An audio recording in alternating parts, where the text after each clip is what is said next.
to? Okay. Guys, good morning! Okay, 11th anniversary natin ngayon, Team Yats. Ibig sabihin, bago pala tayo nagsisimula, tama ba ako? Kasi ito yung pinakaunang labas natin sa grupo ng Team Yats, nakaraan yung Team Bravo. So, ibig sabihin talagang, eto na. Dito na talaga magsisimula yung totoong labanan talaga ng Team Yats. Dati, naalala ko yung Team Yats. Ano lang eh, kaya na po yung Team Yats na yun dahil sa maliit na grupo.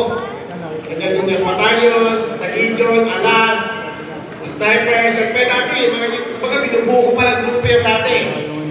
So, habang binubuo ko siya dati, maliit pa lang yan, nagpapamiting pa ako. Awarding time dati, naalala ko si Johnny, Bimang to.